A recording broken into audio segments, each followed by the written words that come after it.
नमस्ते दोस्तों, स्वागत है आपका अमृता's हैप्पी टमी में। आज मैं आप लोगों के लिए लेकर आई हूँ सेव भाजी की रेसिपी।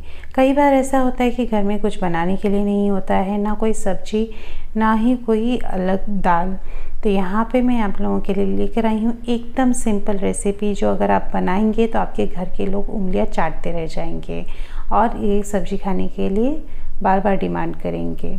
चलिए बढ़ते हैं आज की रेसिपी की ओर। तो आज की रेसिपी के लिए मैंने ले लिया है 1/4 कप सूखा नारियल, खसखस, 1 छोटी चम्मच जीरा, 2 छोटी चम्मच धनिया, 2 तेज पत्ता, 2 इंच दालचीनी, 2 हरी इलायची। अब इन सब को हम मीडियम फ्लेम पे भूनने वाले हैं जब तक ये जो नारियल है इसका कलर पूरी तरह से सुनहरा नहीं हो जाता। तो यहाँ पे मैं इसको कंटिन्यू चम्मच चलाते हुए भून रही हूँ, क्योंकि यहाँ पे मैंने खसा हुआ नारियल यूज़ किया है। अगर इसको आप ऐसे ही छोड़ देंगे मीडियम फ्लेम पे तो ये जल जाएगा। तो यहाँ पे इसका पूरा सुनहरा कलर आ चुका है। इसको मैंने पूरे 3 मिनट मीडियम फ्लेम पे भुना है। अब ये जो मसाले हैं मैं निकाल कर रख लूँगी एक प्लेट में, और इसी कढ़ाई में मैंने एक लंबा कटा हुआ प्याज डाला है, 1 इंच अदरक, 7 से 8 लहसुन। अब इन सबको भी मैं मीडियम फ्लेम पे ही भून रही हूँ। इन्हें भी हमें तब तक भूनना है जब तक हमारा जो प्याज है वो पूरी तरह से ब्राउन नहीं हो जाता है, मतलब सुनहरा कलर नहीं आ जाता है इसमें। तो यहाँ पे देखिए धीरे धीरे इस पे सुनहरा कलर चढ़ चुका है और ये परफेक्टली सुनहरा हो गया है। तो अब इसको भी हम निकाल लेंगे। तो यहाँ पे मैंने दोनों ही चीज़ें निकाल ली हैं, हमारा मसाला और प्याज। तो यहाँ पे इनको हमें पीस लेना है। तो ये जो पूरे हमारे इंग्रेडिएंट्स हैं मैं मिक्सर के जार में डाल रही हूँ, और जार में ट्रांसफ़र करने के बाद इसमें मैंने थोड़ी हरी धनिया भी डाल ली है। अब इसको हम पीस लेंगे। इसका जो मिश्रण है वो पूरा बारीक एकदम महीन बनाना है हमें। अगर आपको ज़रूरत लगे तो थोड़ा सा पानी भी डाल लीजिए। यहाँ पे मैंने 2 बड़े चम्मच तेल डाला सेम कढ़ाई में। आप चाहें तो दूसरी कढ़ाई का भी इस्तेमाल कर सकते हैं।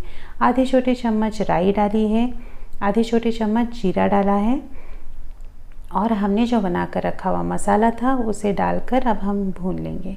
क्योंकि यहाँ पे मैंने पानी का इस्तेमाल नहीं किया है तो इसे मैं अच्छी तरह से लो फ्लेम पे ही भूनूंगी, तो जो मसाला है वो जलने के चांसेस कम होते हैं। अच्छी तरह से मसाला भूनने के बाद इसको मैंने करीब 1 मिनट भुना है। अब ये अच्छी तरह से भून चुका है, तो इसमें मैं डाल रही हूँ सूखे मसाले। यहाँ पे मैंने आधी छोटी चम्मच हल्दी पाउडर, 2 छोटी चम्मच मिर्च पाउडर, 1/4 छोटी चम्मच हींग डाल लिया है। अब इनको अच्छी तरह से मिक्स करूँगी, और ये जो मिश्रण है इसका जो हल्दी और मिर्ची का कलर है इसमें उतर जाए तब तक हम इसको भून लेंगे। सिर्फ आधा मिनट आप भूनेंगे तो ये कलर अच्छी तरह से उतर जाता है। जैसे ही इसमें कलर दिखने लगे आप इसमें पानी डाल दीजिए। यहाँ पे हमने जो मिक्सर में ग्राइंड किया था मसाला उसी को थोड़ा सा रिंस कर पानी डाला है। तो ये 1 कप का पानी अभी मैंने डाला है, और 1 कप डाल लेती हूँ। तो इसकी जो कंसिस्टेंसी है वो परफेक्ट हो जाएगी। अगर आप थोड़ा पतला खाना पसंद करते हैं तो इसको और थोड़ा सा पानी डाल सकते हैं।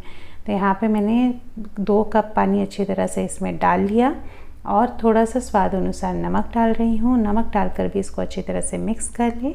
मिक्स करने के बाद अब मैं गैस को रख रही हूँ मीडियम फ्लेम पे, और एक उबाल आने का इंतज़ार करेंगे।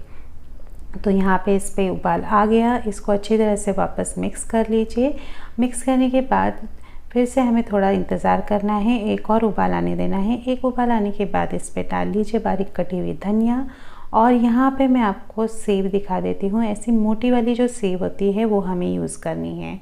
थोड़ी सी जो सेव है वो मैं अभी डाल रही हूँ, एकदम थोड़ी सी, बस 2 बड़े चम्मच के करीब मैं अभी डाल लूँगी। और बाकी जो सेव है आपको सर्विंग के वक्त ही डालनी है। गरम कर लीजिएगा। जब भी आप ये खाना चाहेंगे तो पहले इसको गरम करिएगा, और गरम करने के बाद जब आप सर्व कर देंगे उसी प्लेट में आपको ये ऊपर से सेव डाल लेनी है। ये ध्यान रहे कि सेव को पहले ही ना डाल दें पूरी, थोड़ी सी ही डालें, इससे थोड़ा सा थिकनेस आ जाता है ग्रेवी में। और जब आप खाना पक वाले होंगे तब बाकी की सेव का इस्तेमाल करें। तो यहाँ पे मेरी सेव भाजी गर्मा गर्म बनकर तैयार है। आप देख पा रहे होंगे कितना अच्छा कलर भी आया है, एकदम परफेक्ट गाढ़ी वाली कंसिस्टेंसी है। ज़रूर ट्राई करके देखिएगा, मुझे पूरी उम्मीद है आपको ये पसंद आएगा। और अगर पसंद आता है दोस्तों तो वीडियो को लाइक और शेयर कीजिएगा, चैनल को ज़रूर सब्सक्राइब कीजिएगा। फेसबुक पे देख रहे हैं तो वीडियो को लाइक और शेयर कीजिएगा, पेज को फॉलो कीजिएगा। थैंक यू दोस्तों।